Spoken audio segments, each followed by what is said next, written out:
मन की आंखें। दोस्तों, ये कहानी है यूरोप के एक शहर सेंट पीटर्सबर्ग की, जहां दो मरीज एक अस्पताल में गंभीर बीमारियों से जूझ रहे थे। एक को रीढ़ की हड्डी की समस्या थी तो दूसरा दिल की बीमारी से जूझ रहा था। दोनों मरीजों का इलाज एक साथ चल रहा था। दोनों का बेड एक दूसरे के अगल बगल में था। वह मरीज जिसे रीढ़ की हड्डी में समस्या थी वह पूरी तरह से उठ नहीं सकता था। पूरे दिन बिस्तर पर पड़े पड़े काटता था। दूसरा मरीज जो दिल की बीमारी से परेशान था उसे दिन में 1 घंटा बैठने की इजाज़त थी। दोनों एक दूसरे से खूब वार्तालाप करते थे। बात करते करते यादों में खो के किस तरह उन्होंने अपने युवावस्था के जीवन को जिया, किस तरह उनका परिवार बड़ा हुआ, उनकी बीवियां, उनके बाल बच्चे हुए, दोनों देश के लिए सीमा पर लड़ते हुए घायल हुए थे। दोनों के दोनों भूले बिसरी यादों को एक दूसरे से बांटते हुए दिन काट रहे थे। उन दोनों में जिसे 1 घंटे बैठने की इजाज़त थी वह अक्सर खिड़की के पास बैठा करता था।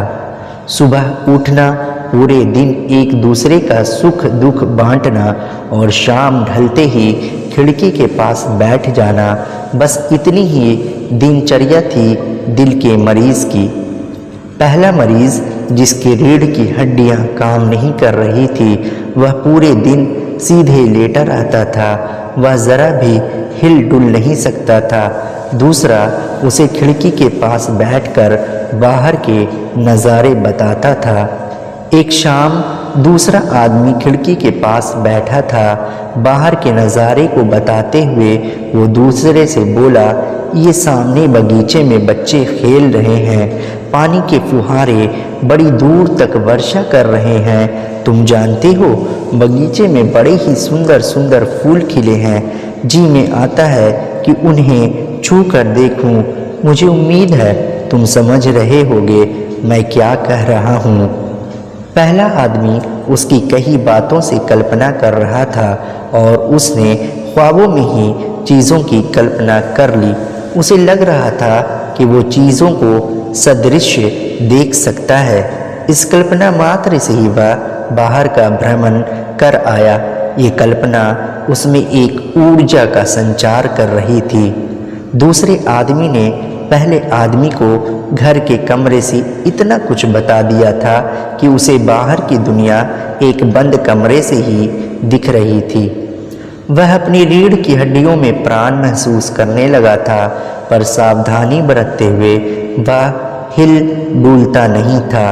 एक सुबह जब नर्स कमरे में आई तो उसने देखा कि दूसरा आदमी जो खिड़की के बगल में बैठता था वह खिड़की के पास बैठा है और उसकी आंखें खुली हुई है। उसने पास जाकर देखा, वो मर चुका था। उसका पूरा शरीर ठंडा पड़ चुका था।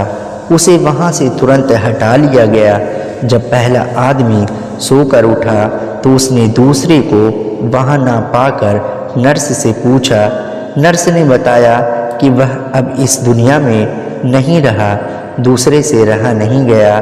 उसने खिड़की के पास जाकर बाहर का नज़ारा देखना चाहा। जब वह वहाँ पहुँचा तो देखा कि बाहर खिड़की की तरफ कुछ है ही नहीं, बस एक दीवार है और सब कुछ अंधेरा अंधेरा है। वह स्तब्ध रह गया। उसने नर्स से पूछा कि वह आदमी आखिर बाहर का सारा दृश्य बताता कैसे था। नर्स ने बताया कि वह आँख से अंधा था। वह अपनी कल्पना मात्र से ही तुम्हें सारी चीज़ें बताता था। दूसरा आदमी इतना सुनते ही सन्न रह गया। दूसरे आदमी की आंखों में आंसू छलक आए कि किस तरह आंखें ना होते हुए भी उसने उसके अंदर उम्मीद और हिम्मत बनाए रखी। उसकी आंखों से आंसू रुकने का नाम ही नहीं ले रहे थे। निष्कर्ष, जिंदगी में हर कोई किसी न किसी दुख से गुजर रहा होता है। बजाय कि हम हमेशा अपने दुख को लेकर बैठे रहें, हमें ऐसे लोग जो मजलूम हैं, अपंग हैं या दुख के बोझ तले दबे हैं, उनके अंदर उम्मीदों का दिया जलाना चाहिए। खुशी बांटने से बढ़ती है और दुख बांटने से कम होता है। दोस्तों, आपको मेरी ये वीडियो कैसी लगी कमेंट करके ज़रूर बताएं, और अगर वीडियो अच्छी लगी हो तो वीडियो को लाइक कर दीजिएगा और इसे अपने दोस्तों में ज़्यादा से ज़्यादा शेयर कर दीजिएगा, और इस तरह की वीडियोस देखने के लिए मेरे चैनल को सब्सक्राइब कर लीजिएगा। शुक्रिया।